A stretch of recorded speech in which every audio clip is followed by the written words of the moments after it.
কোনো কিছু খাবার রুচি নাই এমত অবস্থায় ভর্তাই যেন শেষ ভরসা। এটা শুধু আমার ক্ষেত্রে না, সবার ক্ষেত্রেই হয়।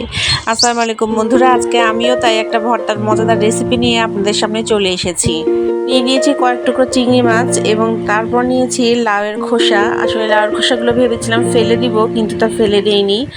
সব কিছুই আমি হলুদ ও লবণ দিয়ে ভালোভাবে মাখিয়ে নিয়ে এখন তেল গরম করে তেলে একটু ফ্রাই করে নিচ্ছি। প্রথমে দিয়ে দিচ্ছি চিংড়ি মাছগুলো। চিংড়ি মাছ খুব দ্রুত সেদ্ধ হয়ে যায়, তাই খুব বেশিক্ষণ ভাজার কিছু নেই। একটু এপিট আর ওপিট করে উল্টিয়ে নিব। আর অন্যদিকে আমি দিয়ে দিলাম বেশ কিছুটা পেঁয়াজ কুচি, রসুন এবং সাথে কাঁচামরিচ। পেঁয়াজ ও কাঁচামরিচগুলো আমি খুব সুন্দরভাবে ভেজে নিব। খুব বেশি লাল লাল করব না, একটু বাদামি কালার ধরে আসলেই উঠিয়ে নিব।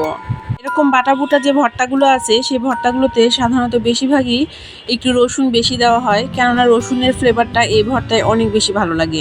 আমি ঝাল শুধু কয়েকটা দিয়েছি, আপনারা চাইলে এর সাথে শুকনো মরিচও অ্যাড করতে পারেন। আমি লাউয়ের খোসা দিয়ে যেমন এরকম ভর্তা বানাই, তেমনি মিষ্টি কুমড়ার যে খোসা আছে সেটা দিয়েও ভর্তা বানাই, সেটা খেতেও অনেক বেশি ভালো লাগে। কিছু কিছু তরকারির খোসা যেগুলো ফেলে না দিয়ে সেগুলো দিয়ে খুব মজাদার ভর্তা বানানো যায়, যেমন লাউয়ের খোসা, তেমনি মিষ্টি কুমড়ার খোসা, আবার পটলের খোসা, এই সবগুলো দিয়েও কিন্তু খুব মজাদার ভর্তা বানানো যায়। আমরা চাইলেই একটুখানি বুদ্ধি খরচ করে ও পরিশ্রম করে মজার মজার খাবার তৈরি করতে পারি। পেঁয়াজগুলো আমার ভাজা হয়ে গিয়েছে, এখন আমি এগুলো একটা প্লেটে উঠিয়ে রাখবো এবং তারপরে যে আমি খোসাগুলো কেটে রেখেছিলাম সেই খোসাগুলো অ্যাড করে দিব। খোসার উপরে আমি লবণ ও হলুদ অ্যাড করে দিয়েছি, তাই আর এখন কিছুই অ্যাড করব না, শুধুমাত্র খোসাগুলো দিয়ে তাতে অল্প সামান্য পানি দিয়ে একটু সেদ্ধ বসিয়ে দিব।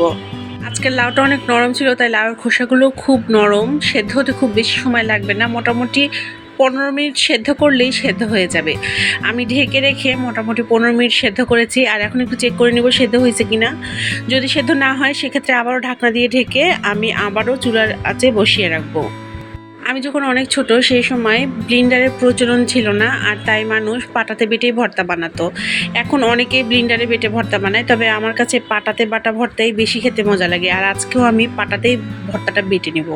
আমার লাউয়ের খোসাগুলো সেদ্ধ হয়ে গিয়েছে, এখন আমি উঠিয়ে নিচ্ছি পাটাতে। আর দেখেন, পাটাতে আমি একে একে প্রথমে লাউয়ের খোসা, তারপরে পেঁয়াজ মরিচ এবং তারপরে যে চিংড়ি মাছগুলো ভেজেছিলাম সব একসাথে বেটে নিয়েছি। আর এখন আমি এতে সরিষার তেল অ্যাড করে দিচ্ছি, দিয়ে একটু মাখিয়ে নিব, ব্যাস তাহলেই আমার ভর্তাটা একদম তৈরি।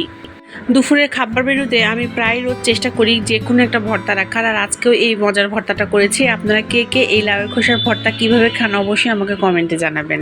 লাউয়ের খোসা দিয়ে যদি নতুন কোনো রেসিপি থাকে তাহলে সেই রেসিপিটাও আমাকে জানাবেন, আমি ট্রাই করব রেসিপিটা রান্না করার।